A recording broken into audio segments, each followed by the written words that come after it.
Hi. Who, me? Yes, you. Yeah, you. How you doing? Welcome to the channel, or welcome back. Hi, new subscribers to Gen X and Gen Z princesses. I'm Elaine. I rep Gen X. That's Fleur.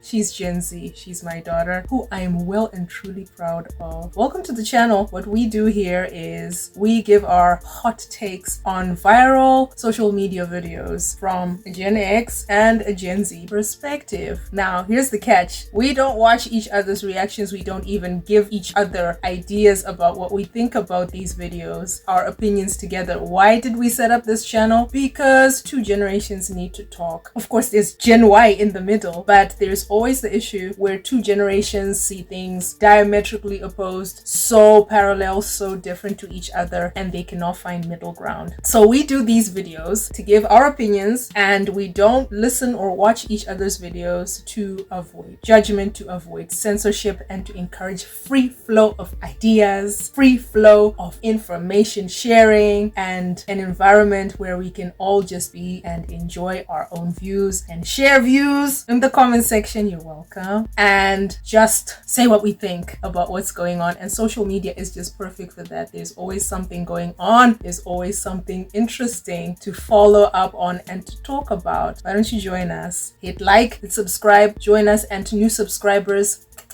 you're more than welcome. So, have you been following the whole de-influencing movement, the whole de-influencing idea on social media, mainly on TikTok and on Instagram? I've got a few videos to share with you. Let's check it out.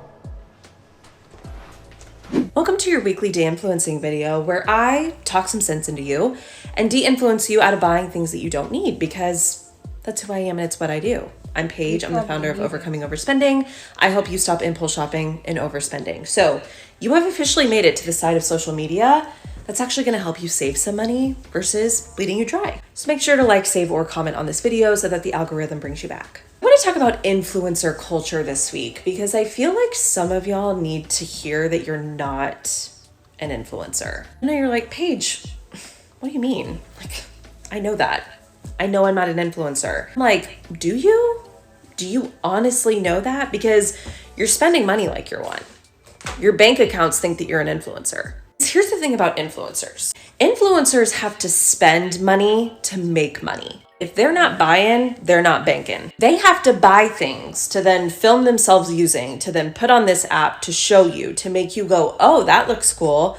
I want that. So that you'll go and buy it, and then they'll actually earn a commission from something that you bought that they influenced you to buy. That's not how it works for you and I, okay? Yep, right. That's not how it works for us non-influencer people. When we spend money, we're just spending money.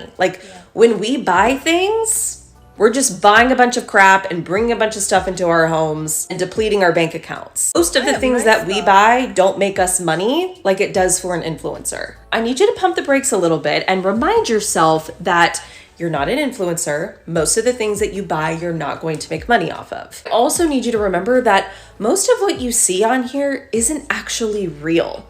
That's what influencer culture is. It's all aspirational. It's all meant to create a sense of inadequacy and a sense of lack in your current life. And here's the thing, I don't think that the influencers are like doing this on purpose. I don't think it's malicious, and I honestly don't think that that's the intent. But that is what ends up happening.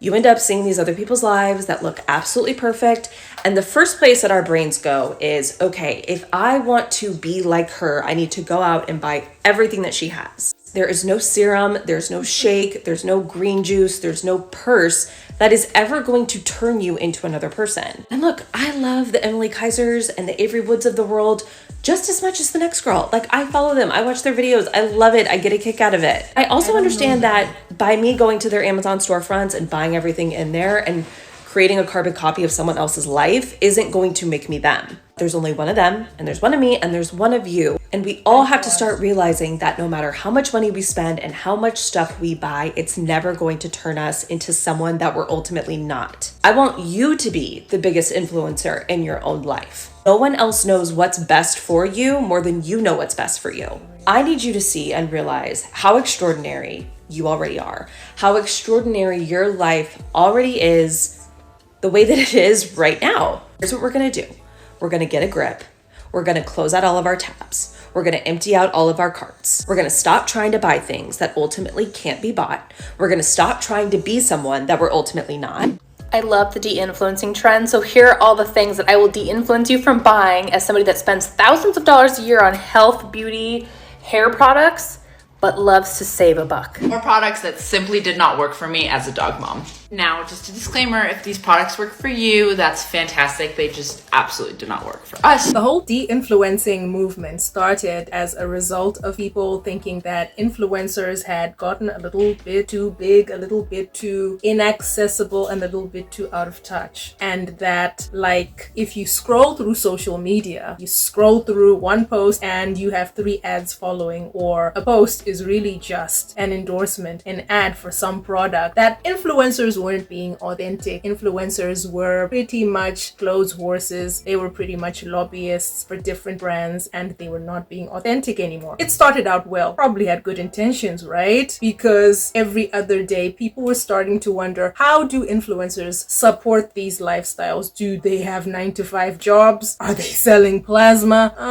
Were they born into money? What gives, you know? And people started to feel like they could never catch up. What started out as aspirational content. I love this perfume. When I have $300, I want to walk into Neiman's or Saks and buy MFK, Baccarat Rouge, or buy Creed or something. And then people started to think, in this economy, with these recessions, with the wars going on and the rumors of wars, how are these people affording these things, and how do they stay up to date and all these things, you know, keep adding to their collections? How do they have such huge collections? It made sense, right? And there was also the rise of entitled influencers. Have a look. And another thing, I don't really care for how y'all been doing Winnie on this app lately. Winnie came on this app and expressed her desire for support from Black women.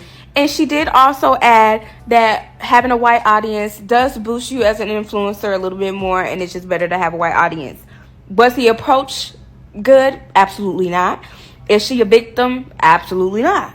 But ever since she has posted about that GoFundMe to find love with a matchmaker, all I have seen is Black women on my FYP putting her down and talking crazy about her.